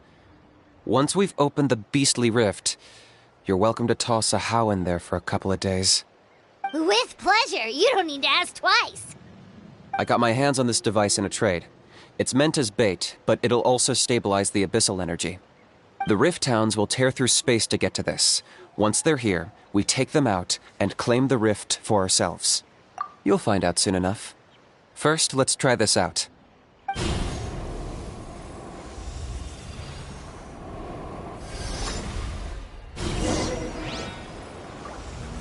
They'll tear you to pieces given half the chance, so be careful. Shine down! Target acquired!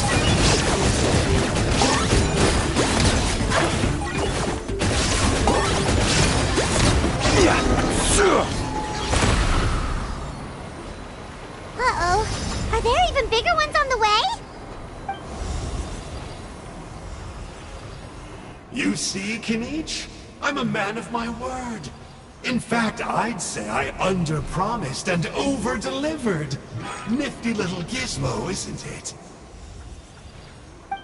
I take it this is your true form? Now that our deal is complete, it's time to start the next phase of our relationship. I made a promise to the great Kahula How, and now I'm here to seize your body for his use. Cliché, I know. The hero's trusted partner sells him out to the abyss in a shocking act of betrayal. Cue bad guy speech and drawn-out death sequence. Huh? Angel? Huh? Huh? What are you two doing here? Oh, Mr. Kinich, this is not what we agreed on. Traveler, this is the gift I got you. I know you're looking for intel on the Abyss Order, so I thought he might be of use to you. But it looks like you've already met. Yikes. Frosty reception. Gotta say, I kinda pictured this moment going a little differently. Tears of joy welling up in your eyes as you say the words, "It's good to see you again, old friend." Don't be ridiculous. Sounds like you've been reading too many romance novels. There we have it. Change is inevitable and nothing lasts forever. What a pity. Well then, time for you to meet the new me. This time, please call me Sanka. Sanka! Aha! So you're the glasses guy! You tricked Huni and Toba into telling you a bunch of stories! What does it matter? A name is a superficial label. It's what's deep down inside that counts. And I've shown you the deepest parts of me. That would explain a lot. Why else would you show up here and start acting like a wise guy? You looking for a fight? I'll pass. I do rather like you, as I've said before. But my one quibble is that you really don't know your own strength. Wait. Of course. You're the one behind all the recent Abyss activity. Let Paimon guess. You've been provoking the Mountain King too. Haven't I told you before?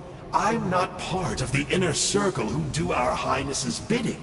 My interests are far more low stakes. I spend my time digging for truth in ancient doodads and books. You really think a benchwarmer like me is capable of more than that? I investigated him. He's not connected to the recent events. Just happens to be in the area. So, I struck a deal with him. He helps me summon a rift. I allow him to do some historical research. But that's all over. And now Kinich wants to hand me over to you. Well, I was hoping this would be an opportune moment to whisk away his body.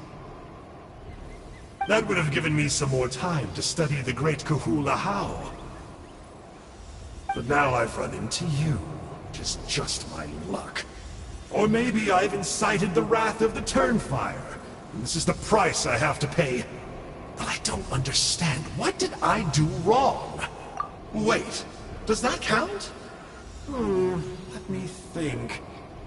How? You are the worst of the worst! Colluding with the Abyss Order against Kinich? How could you betray your partner? There is no betrayal. The almighty Dragon Lord Kahula How is a partner to no one. Don't worry, I told him to act as bait. Yes, and you should have picked a bigger fish. The Abyss Order? Ha! What a joke. Not even a match for our lowly servant. I put up with this toad's croaking for days, and it was all for nothing. It looks like your disciplinary measures have been less than effective, Mr. Enjo. What did you expect? Behavioral rehab isn't really our thing. Otherwise, we might as well change our name from the Abyss Order to the Abyss Boarding School. The abysmal disorder would suit you better. Kinich! Dispose of him! He is of no further use to us! Traveler?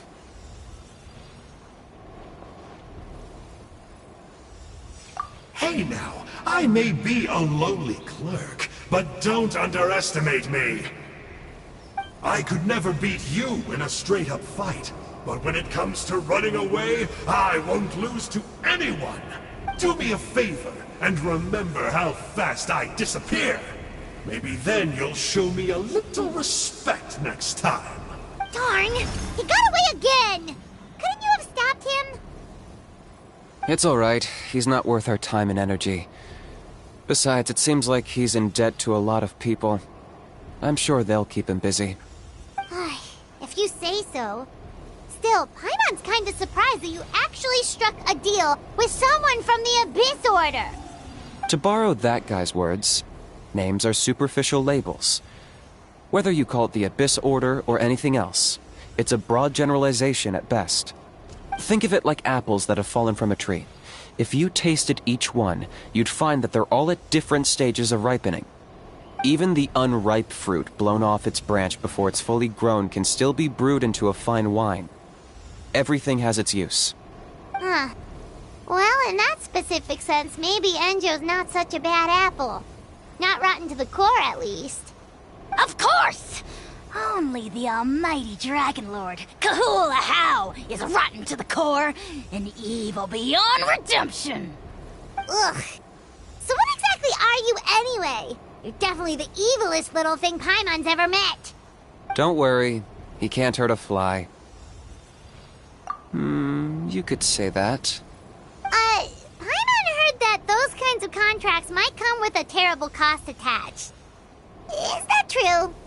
Such as a How watching me like a ravenous vulture? Vulture? Vulture! We are the Dragon Supreme! Sovereign ruler of the Nation of Flame! Let's pick this up another time. It's getting kinda late. You should go back and get some rest. Big day ahead. Tomorrow's Turnfire night. Time to light the sacred flame and burn away the filth for a legendary 500-year-old warrior. Oh yeah. Hearing you lay it out like that is making Paimon a little nervous. For all the work we've put in, it all comes down to tomorrow night. We have to make sure we solve this problem once and for all. Then it can't hurt to say this one more time. Good luck to us both. See you tomorrow.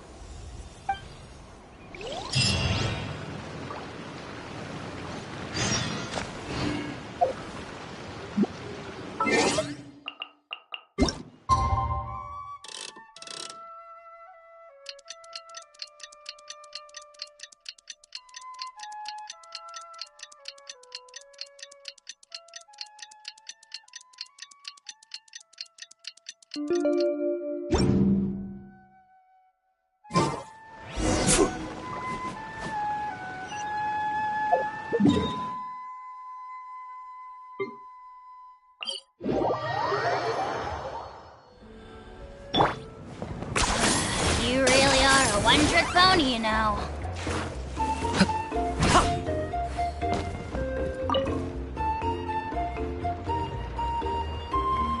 Ah, at long last, you're back. I hear you've done much for our people these last few days. Everyone has nothing but praise for you. Many young people have heard the rumors too. They're all eager to meet our new flame bearer. Well, they won't have to wait for long. It's almost time for the ceremony. We really hope we can resolve the Mountain King situation quickly and smoothly. Seems like a lot of people have been worrying about it, huh? Well, it's nearly time. So, if you're ready, then follow me to the ceremony site.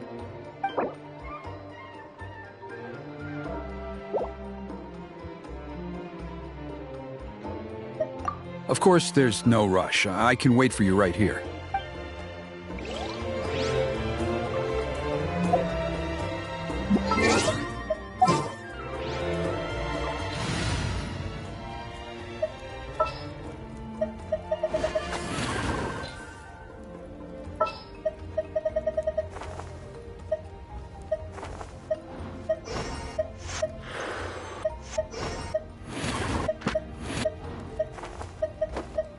Where are we headed this time?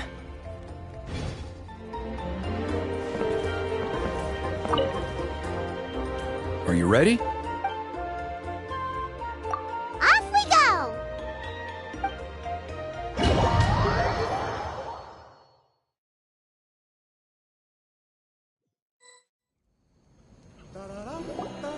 Here we are. Our honored guests have arrived. I have heard much about your fine work over the past few days. I hope you'll allow us to thank you properly after tonight's ceremony. Don't worry about it. Getting this huge venue ready must have been a huge task. No need to make extra work for yourselves on our account. Oh, if it means getting the Mountain King issue resolved, no cost is too great to bear. A resolution will come in due course, but every great fire starts as a tiny spark. We must take it one step at a time. No one would disagree with you if that were possible, Chief, but it's been far too long since we've seen a real step forward. Look around you. Can't you see how our numbers have dwindled since the last Turnfire night? The ceremony was arranged on short notice. Many are away from home and could not make it back in time. That may be so, but still. Good evening, Traveler and Paimon. Kinich! Not a moment too soon. Chief Wayna, Elder Trinidad, could you give us a minute? I'd like to give the Traveler a few pointers as the previous Flamebearer. Very well, but make it quick. Let me know when you're done and we will begin the ceremony. Let's step to the side. Has anyone gone over the key steps of the ceremony with you yet? Yeah, Elder Trinidad did, but, Paimon seems to have forgotten them. What a surprise! The flying ant has an ant-sized brain. If you don't want your tongue to be burned off by the sacred flame tonight, I suggest you stay quiet. See those sacred flame pillars? Once you've lit the fire, go light each one up in turn. Once that's done, head down into the cave where the Mountain King slumbers, light the braziers along the way, then bring the flame to the final altar. Then the ceremony is complete. That sounds simple enough. The process isn't complicated, but remember, you mustn't turn back at any point. If you miss a pillar, you can't light the next one, then come back to it. You have to keep moving forward, or it's seen as disrespecting our ancestors. If that happens, you won't receive the blessing of the Turnfire, and you'll have to start over. I made you a diagram that summarizes the steps. Take a look.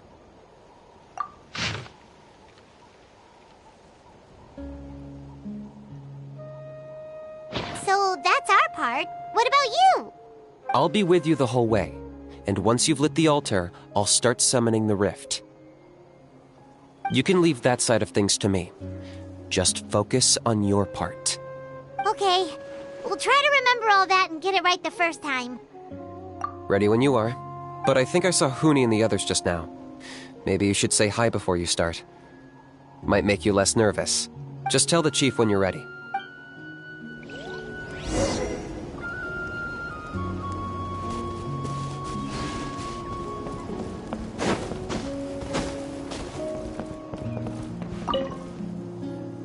How are you doing? Is all in order? Very well.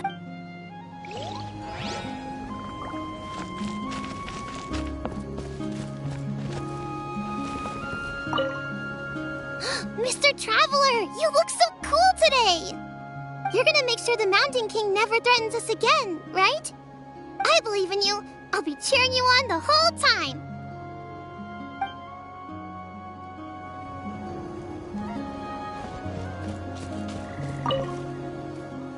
How are you doing? Is all in order? I'm counting on you. Don't forget what we talked about. By past fuel and present flame, life marches ever on. My brothers and sisters, the time has come to light the fire once again, and let the Turnfire night shine bright in Hoytzitlan.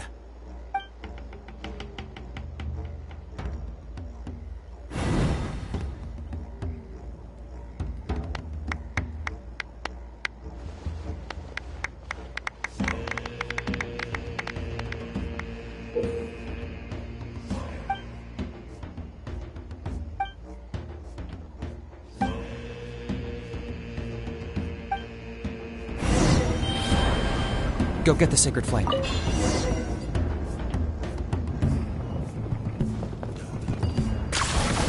Nicely done. Off to a good start. Great stuff.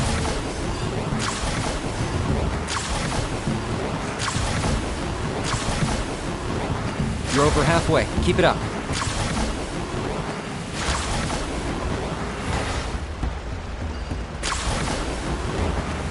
Impressive. Just one more to go. Come on, one last push. The final sacred flame pillar is up ahead.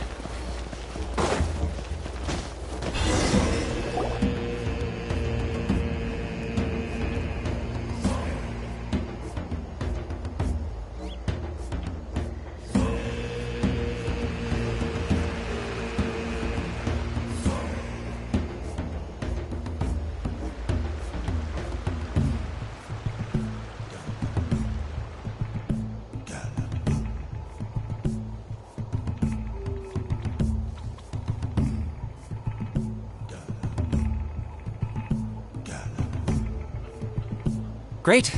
All the pillars are alight. Next, it's down into the canyon and head for the Mountain King's cave.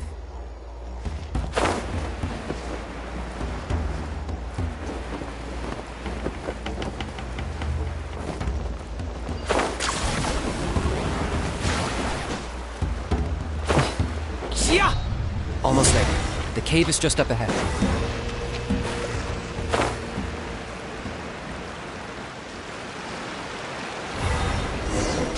The Abyss presence is growing strong. We should deal with the contamination first.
There's the altar of the sacred flame. Remember, light up the torches around it first.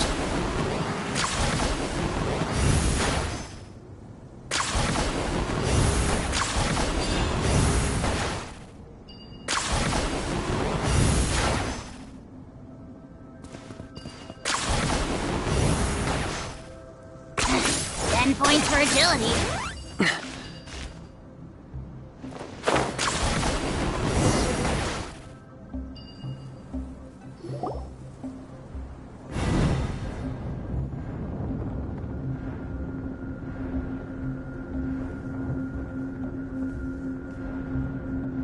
Woohoo! We've lit up the final altar!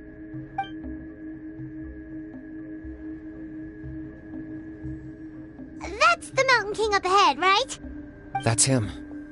Kangamato, king of the Yumkasaurs from 500 years ago. He's very powerful. Paimon can tell. He is huge. Let's tread carefully. We don't want to wake him up. You've made it at last. You did even better than I expected. Traveler, now comes the final and most important step of the ceremony. Please use the power of the sacred flame to cleanse the Mountain King of abyssal filth. There's no need this time.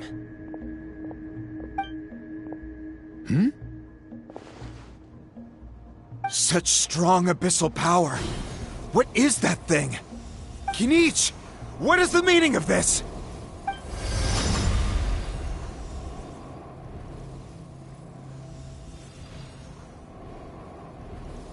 Is that a beastly rift? Chief Waina, Elder Trinidad, this is about to get a little dangerous. You should step back. What do you think you're doing? Solving the Mountain King issue. You mean by having him torn to pieces by rift hounds? No, stop! We can't let that happen! Foolish Locust! Can't you see? We're trying to shove your Locust King into the beastly rift! But... I'm sorry, Chief Waina and Elder Trinidad. This is the only way. Can you promise me that no harm will come to the Mountain King? I can't guarantee it, but I'm fairly confident. Traveler, this is not what we agreed on. You must cleanse the Mountain King of every last trace of abyssal contamination. Okay, I see what this is. You've been in cahoots this whole time!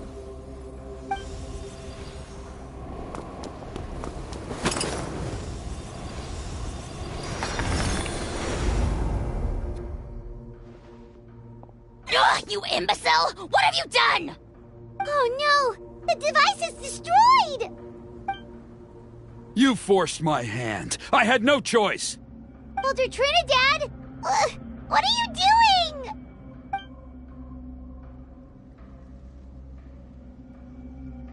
No! The Mountain King is waking up!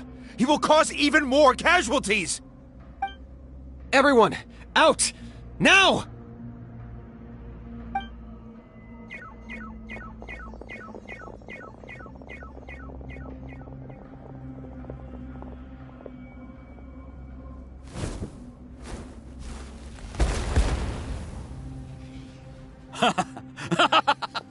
Well, it seems there's only one way to awaken you all from your willful blindness. More sacrifices must be made.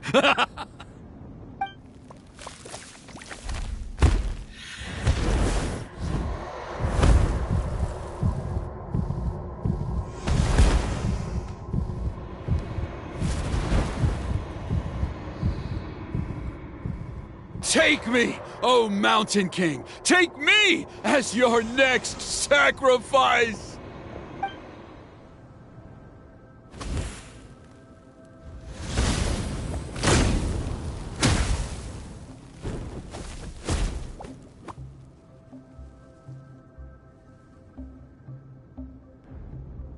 Everyone's still outside. We have to keep the Mountain King here. Give me a hand.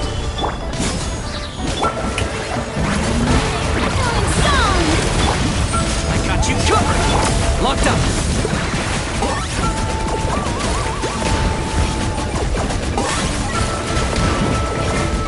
This is order. Watch out for the fruits he's spitting out. I can use those against him. Yeah, that's it!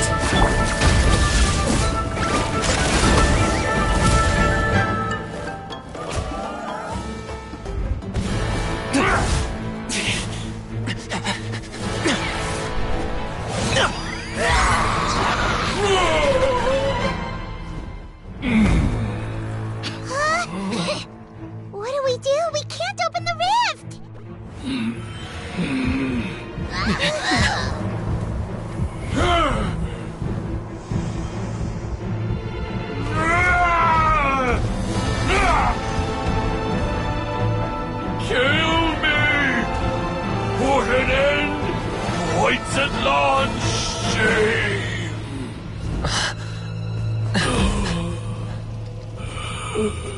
By past fuel and present flame, life marches ever on.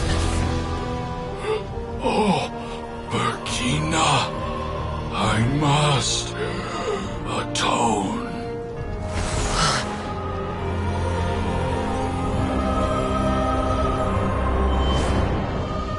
Patience. We will answer to the fire for all our deeds. Even if one day I fall behind, never look back. Keep moving forward, as we are now.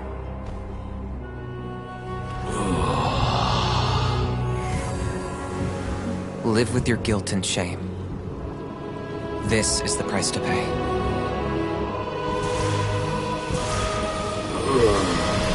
Heir to the Turnfire, please use my ruined vessel to train the heroes of the future. The will of Kangamato will march ever on, till the abyss is stamped out.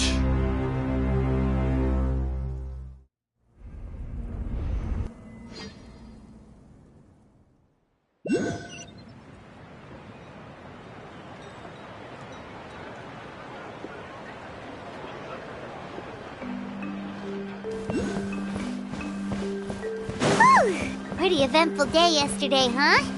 Paimon wonders how things are doing now. Let's go ask the chief! Traveler, you've come at just the right time. I have some good news for you. Trinidad's condition is stabilized. He suffered burns on much of his body, but we believe he'll survive. Guess that's the best news we could hope for. Paimon has to ask, is everyone in your tribe such a risk-taker? First Kinich, then Elder Trinidad? Is this the scions of the Canopy's adventurous spirit in action? We're simply not afraid to charge ahead into the unknown. He's fine. Don't worry. He's gone to check on the Mountain King. Something most mysterious has happened. After the incident yesterday, a transparent shell has formed around the Mountain King's body. We don't understand the mechanism behind it, but the shell appears to insulate him against the influence of abyssal power. It is somewhat akin to a scab, in that it stops the abyssal energy within him from bleeding out, while also preventing further abyssal energy from seeping in and infecting him. We've never seen anything like it. The tribe's most senior elders believe it was caused when he was burned by the sacred flame, similar to the way burned wood becomes charcoal. I think their theory makes sense. After all, we've never thrown the Mountain King directly into the sacred flame before. Wow. So it's made a barrier against abyssal energy? That's a good thing, right? It's practically a miracle from what we've seen of it so far. It means that the Mountain King's level of abyssal energy is now stable. No longer will we need to perform an annual cleansing ceremony. Wow, that's amazing! I know what you're thinking. The young people in the tribe are already speculating that yesterday's ceremony was a Turnfire night like none other in our history. Because you and Kinich, you summoned the very flame that appears in our ancient legends. A great transparent ball of fire. And that fire is what saved the Mountain King. Whoa! So that was the real Turnfire? I may be the chief of this tribe, but I've only ever known the Turnfire as a concept in our legends.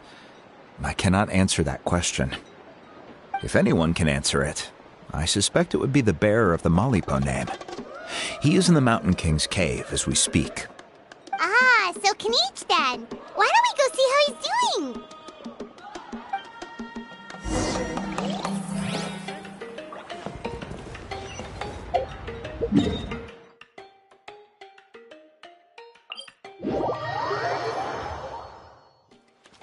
Are you running away?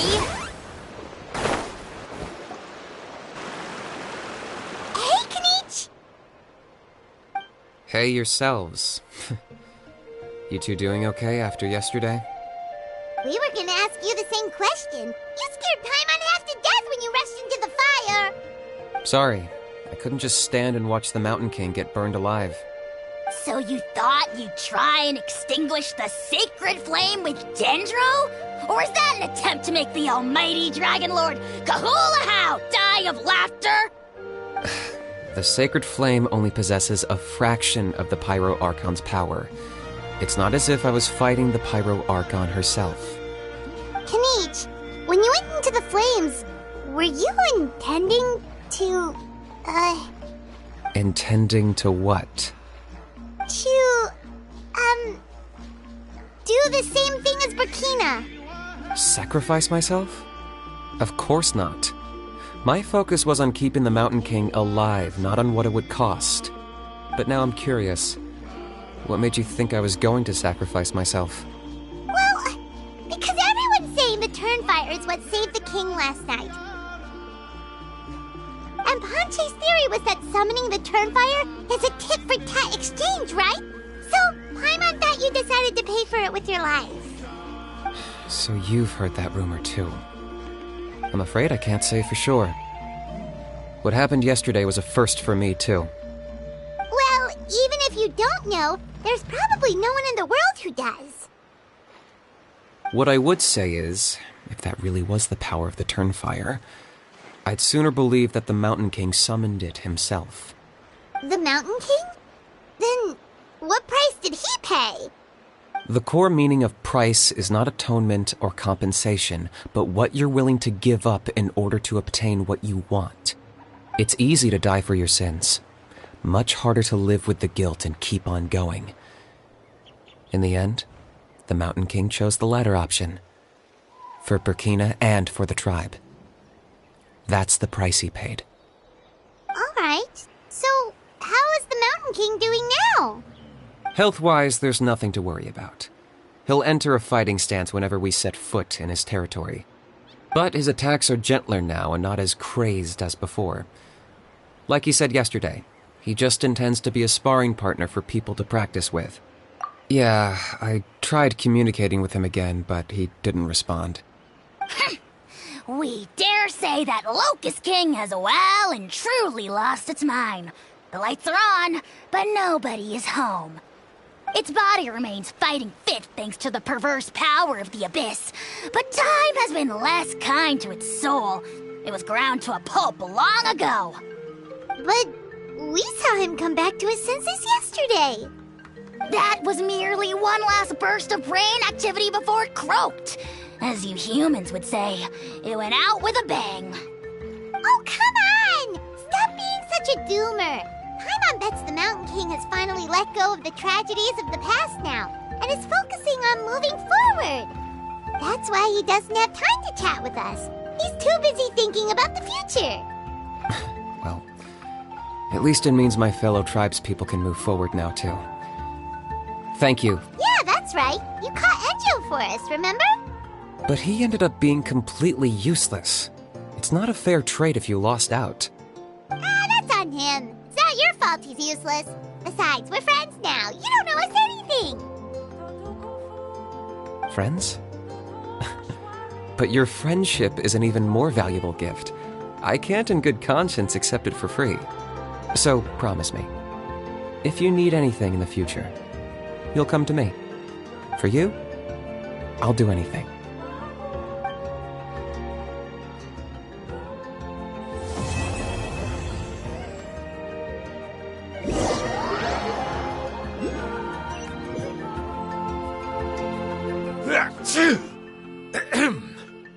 So, in the end, only poor little Huni got the sad ending? Yeah, everyone's happy except me. First Nana, then my dad. Why does everyone in my family have to suffer? Huni, it'll be okay. Your dad will get better soon. Toba, you're my friend, so I shouldn't say this to your face. But it was all the Mountain King's fault. Huh? Now hold your horses, kiddo.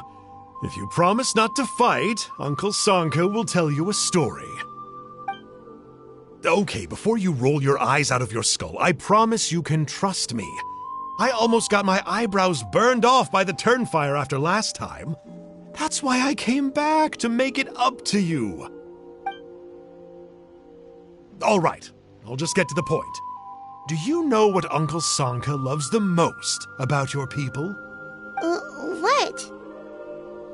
Your extreme sports. Huh? On my first day here, I got hit by someone falling out of the sky. I believe you call it bungee jumping? It's a dangerous sport, to be sure, but the courage it took to make the jump impressed the heck out of me. So, I introduced myself to the jumper, we made friends, and I even helped treat her wounds. Oh, such a nice friend. Of course. Anyway, the good times didn't last, because I got captured by a powerful foe, so we had to part ways for a while.